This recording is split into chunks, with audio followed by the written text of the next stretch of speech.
Happy Australia Day! Bust out the Tim Tams, the Anzac Bickies, keep Nan in the loop with some TikToks, get a cuppa in you, and don't forget to put some shoes on because this is the most Aussie iPod thing I've ever found.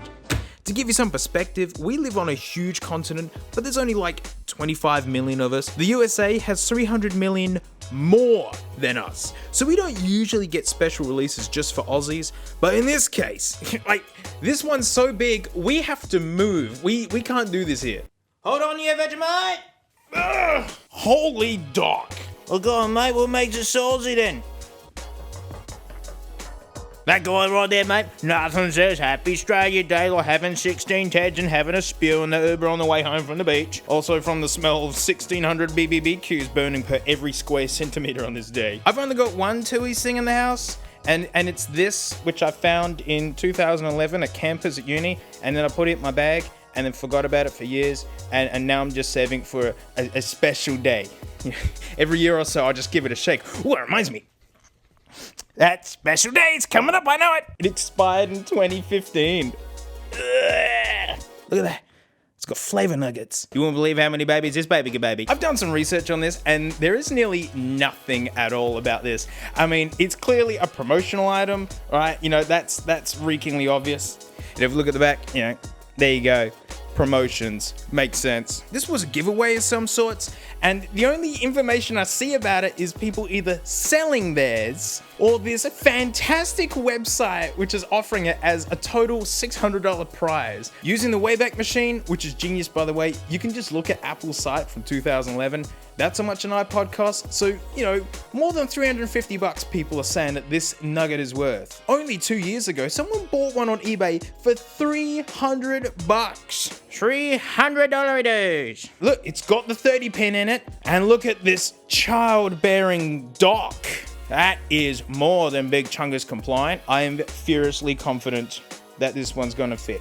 So where did I find this genuine treasure? Where did I get this big old slice of Aussie oi oi oi? That's full of flies, actually, now that I look at it. Ew. So where did I find such a treasure? eBay? Gumtree? Maybe I literally dug it up pirate style. Nah, mate. Oh, I found it at Cassie's, mate, where you can find your dreams. They've got wares and chairs and a bog downstairs, some clubs and tubs and hats for scrubs and out-of-date movies. So get on down to Cassie's, mate, you know it'll change your life. So get off the floor, head out the door, forget eBay, they charge you more and lose your life at Cassie's, mate. Good old Cashies. It's like a garage sale with dedicated business hours. And sometimes nonsensical pricing due to folks at the store just maybe having a guess at what it's actually worth. But that's the fun really, you don't know what kind of bargain you're gonna find. So folks are paying 300 bucks for this not that long ago. Mate, I got this for 50 bucks and I thought I overpaid.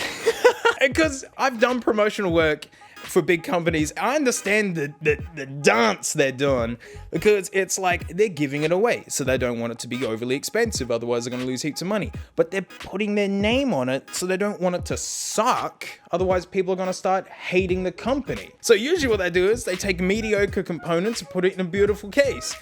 And this is exactly what they've done. Because the acrylics held up good. There's no real like crazy spidering or anything.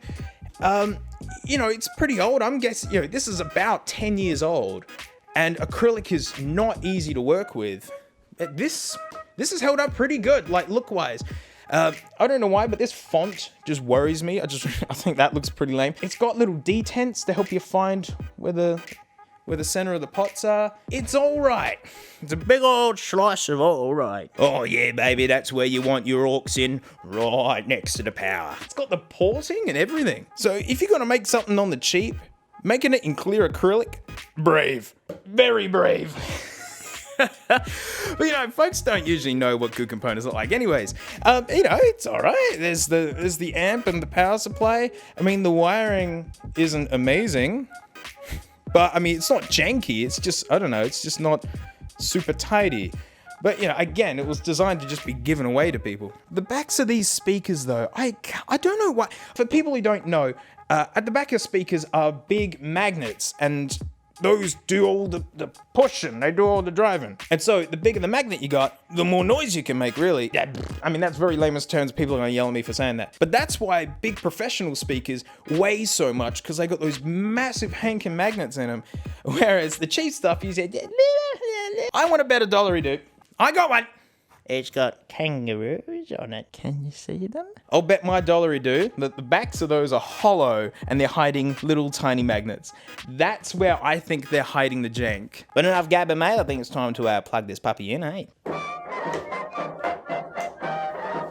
Oh, that's how you know she's working. So they just stay on, huh? It's like that's dazzling or something. Look out, there's 6 green LEDs, I'm blown away. Pretty obvious what we gotta test first. You know, we gotta, is it big chunk compliant? Oh, good start. Uh-oh, you can barely see it. Oh no.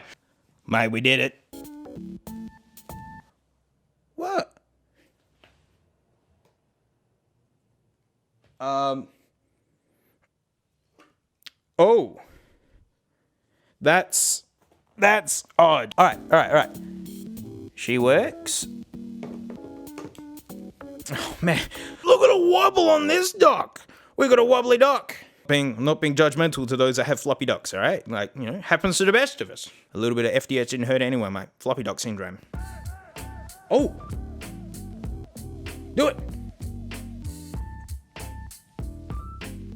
Oh man.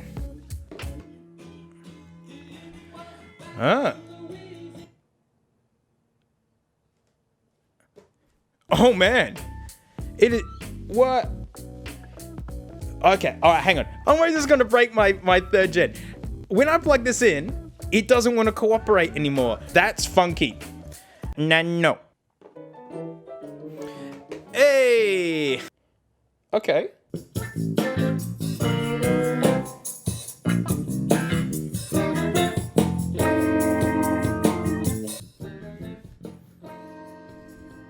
It sounds alright. I don't hate it. It's fine, but it needs a real comparison. So we can't use this as a comparison because, you know, it runs on. That's not fair. This thing's plugged into the wall after all. So to spice things up a little bit, check this out. This thing is awesome. Look, metal grill. Anyone who plays like a musical instrument knows that Yamaha make really good stuff. They're a weird company because, you know, they make amazing drums, they make amazing saxophones, they make amazing guitars and basses, their grand pianos are amazing, and then they also make motorbikes, and they're also nice. I like how this thing looks, actually. It's heaps rugged. Oh, man.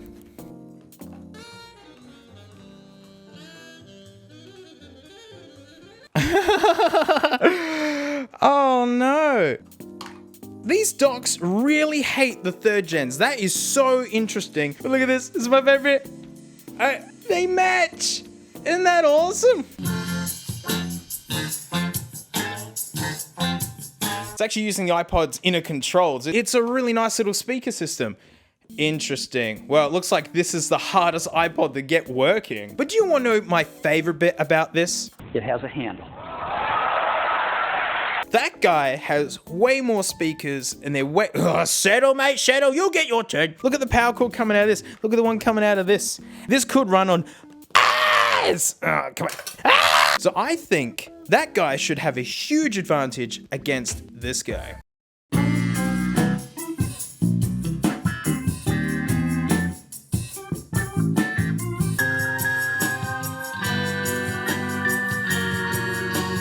Speaking full honestly, this thing sounds way better. It's actually a little bit louder as well. And this is so much smaller. And let's not forget, look out, no! It has a handle. For how big this thing is and how many speakers it has, and you know, God, it's pretty friggin' heavy as well. I mean, I blame the acrylic. It's made of super average parts. I mean, that little Yamaha just smacks it up and down the road. Not only is this a little bit quieter than that tiny little speaker, it needs wall power at all times. I mean, it's almost as loud, but it's just woofier. You're probably not gonna hear the difference through a YouTube video, but you just gotta take my word on it. And looks wise, I mean, I like the clear acrylic. It smacks of the 2000s. It's really funny. Hey, it caught my eye. Sitting there on the shelf of the local cashies. But it's not really a speaker system for, say, like a philosopher or like the main hi-fi in the house. This is a speaker system you win at like the local footy, and it came with a meat tray or something for doing the most handballs for a hula. This is the hi-fi for dad's shed. Or as affluent as it gets is probably the room that you keep a pool table in. This probably lived in a shed for ages. Think of all the epic work stories this thing's had to hear over and over again. Epic tradie tales like the time Uncle Kevo dropped his cigs in the trench, dug for a retaining wall, and Brucey got him back out with a digger attachment without tearing the foil seal. All that time old mate Steve got his iced coffee on the roof of the work ute only to get to the depot and find it's still there. True stories of heroism and patriotism. The only thing I want to do, get out of my wall. The only thing I want to do is check these speakers out, because again, I'm betting that dollary dude that those are hollowed out. I'm betting my dollary dude. But these are rare. I can't believe I found one. Where am I ever gonna get another one of these, or even run into it? Doing my research on eBay, man, they don't exist. Oh my god, my look out! Oh, head down to Cashie's, mate, if you want to buy the same thing twice. They were literally side by side next to each other. I was standing at the counter with one of them, and I looked at the other one. I was like, when are you ever gonna find another one of these? And the best bit? The dock's even worse. FDS and all day, mate. Floppy dock syndrome. It happens to the best of us. This one is 100% done goofed. All the annoying LEDs light up. No sound did come out of the speakies. My plan is, I've got one to keep as a historical reference to just Aussie's greatest product achievements. But this one, I'd love to actually gut this out and put good speakers in it and all that good whatever. Actually put a... God, that is so bad. So, these speakers are coming out, buddy. Oh, that actually looks cool without it.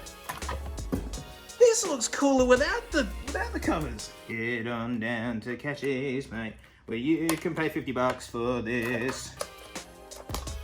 Compared to that, I think that looks cool. I mean, you can't trust it because like, stray football kicking around the shed, mate. You punch them out. Oh.